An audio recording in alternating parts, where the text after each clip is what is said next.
This is a 31 Pearls production, all rights reserved. Please remember to like, comment, and subscribe. The Book of Manuscripts, Chapter 30, Scroll of Panubis. To Osiris, from your servant Panubis. May the one God grant you long life and contentment. May Nebitnif be your everlasting joy. May strife ever depart before your shadow. Your servant writes with difficulty, for his heart has become small within him, and few are those whom he can entrust with tasks of importance. Are the words of assurance that can be written. Things do not get any better. From year to year they get worse. The secret writings remain with us, but they are lightly regarded by those who should cherish them. Few still walk in their light, and in all the land the right way of life is avoided. The path of righteousness is spurned. It is beyond the strength of men today. Here, at its heart, the land is distressed. Better by far to dwell at the edge of the pool, where none but the strongest ripples reach, and they as no more than a slight disturbance. Men cry aloud with sorrowful hearts, for their lives are turned over. No longer are their institutions respected, and like wild dogs, man seeks to snatch the sustenance of man. Contentment and trust have departed.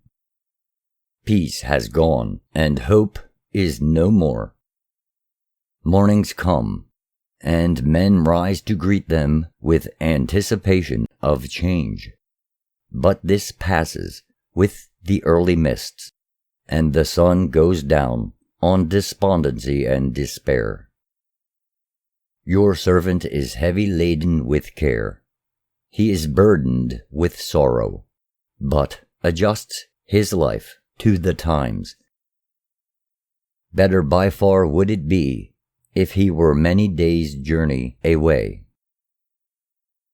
The burdens of yesterday remain, while those of today are added to them. Those of tomorrow already weigh heavily.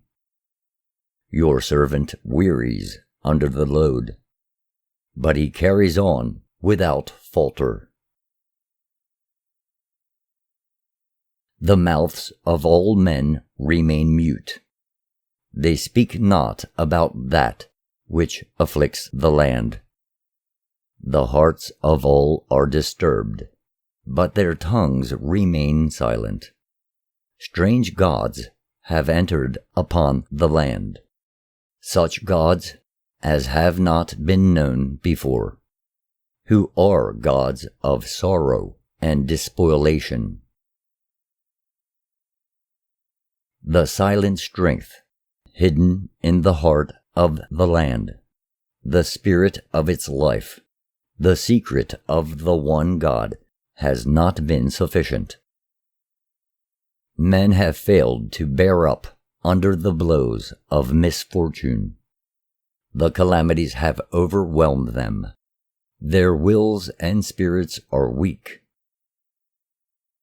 Alone, of all in the land, the devoted in God remain firm and stout-hearted.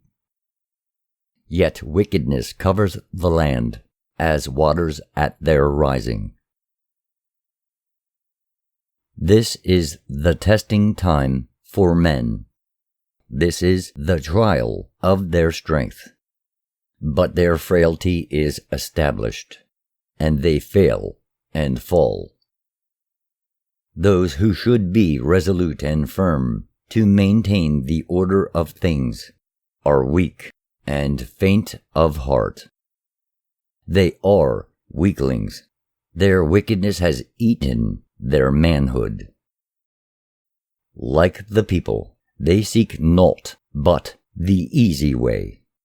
Their desire is to live in ease and comfort, untroubled by the times. They care not that greatness has departed from the land. Affliction besets men on all sides. It encompasses their days. In the morning they open their eyes to tribulation, and suffer it the whole length of the day. The rich man robs the poor. The strong oppresses the weak. The unprotected virgin is seduced. The widow is ravished, and the orphan defiled. Greed and lust range wide through the land. It is a time of heart testing. The tongues of men wag with strange tales, and it is difficult to remain silent when falsehood stalks boldly throughout the land. In such times, the ignorant and foolish lend their ears to any falsity.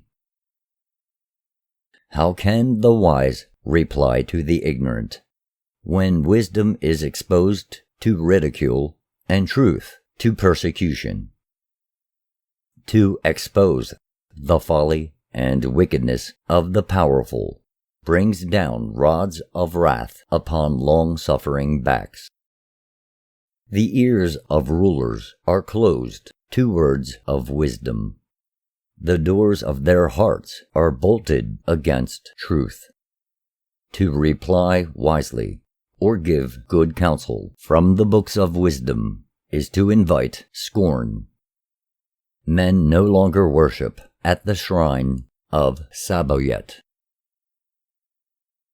The servant no longer devotes himself loyally to the affairs of his master, and where the arms of many are needed at the task, it is abandoned. Men no longer toil at the task with cheerful hearts. They no longer labor in accord. Men are tied down by their own inability. They are shackled by their own fears. They have become timid and fearful. Even the halls of judgment are no longer inviolate. The decrees are cast forth to be stamped underfoot by ignorant men. Even things that sustain the spirit now serve to prepare sustenance for the belly. Records are falsified, so that no man knows the true from the false. The tallies of produce are no longer taken, and corn becomes the property of any man. He who lies readily gets the best. He who acts the deceiver gets most. Ignorant men have raised themselves to high estate by falsehood and deceit. None raises hand or voice against them, and therefore their ways are acclaimed and emulated. Truth is mocked, and justice vilified. A man fears his brother as a foe, and his son as a betrayer.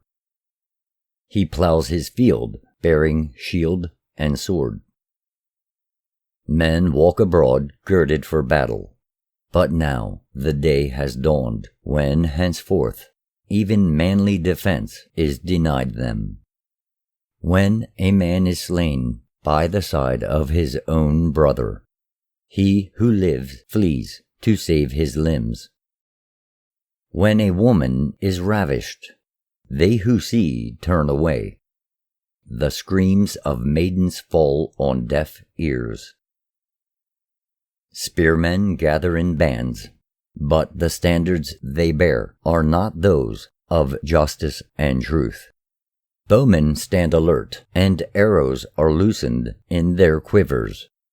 The men of blood exult, for it is their day. If a man of high estate be unguarded, he is slain, and if rich, he is robbed. If a high-born woman be unprotected, Through lack of kindred or gold, she becomes a harlot.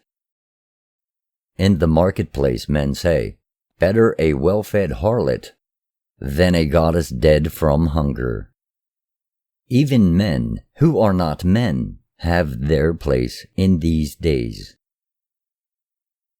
Would that I could journey to a land against the rim of earth. Men of no estate and landless men become the lords of men, and strangers become masters of slaves and servants. They stir up strife among the people and say, this is because we are protected by gods of power. By what are you protected? The people know not that the power of gods is sustained by the spiritual devotion of the people, and their power flows from the strength and goodness of their worshippers. When a people fail their God, that God fails the people. I am a man instructed, and know this is a time of strengthening affliction. But my heart troubles me. Will the people understand this? Will they rise to meet the challenge, or go down the path of ease, the fair path of flowers and fragrance? Is this the land of leaders, wherein will be erected the temple of truth and the stairway to heaven? Would that I could peer through the door of the unborn days. Strange bowmen have entered the red lands, and they spoil the people. They are men whose delight is in suffering. They are men whose pleasure is destruction. They tear down, but do not build. The roads are covered, and the water channels opened. The craftsman no longer interests himself in his craft, for that which he makes is taken away. He who reaps does not store the corn, while he who is without a plow never lacks a full storehouse. The harvests go unrecorded, and he who toils not eats with he who has labored at the ingathering. The man without cattle eats meat, while he who owns them eats herbs. The waters rise and fall away from the land. But none plows or sows, for men say, the events of tomorrow are unknown. And who knows what man will reap where we have plowed and sown?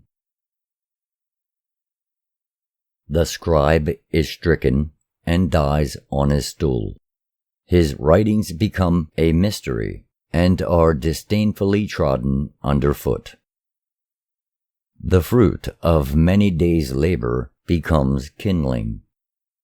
The wisdom and knowledge of generations become fuel for fires of destruction. The weaver has abandoned his loom, and robbers lie in wait to strip men of their garments. The keepers of storehouses are stretched out before the doors, and storage places are empty. Charcoal has gone from the land, and the watermen have left their hoists. Slaves wander without masters, and children roam, begging for bread. No longer do men sail northward, and there is no cedar wood for those who have departed. Gold and silver have gone back into the soil, and copper is hidden in the ground. Ships that leave return no more. The roads are places of danger, and he who journeys with goods reaches a strange destination. He who is unarmed or undefended becomes a plaything of brutal men. They who rob become lords, and they who once ruled with riches wander in rags. Chests of ebony wood are smashed open, and fine furniture is broken and burned.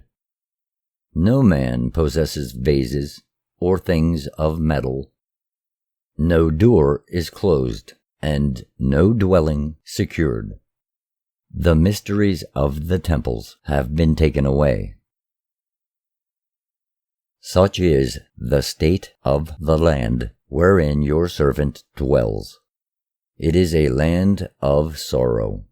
It is a time of tribulation.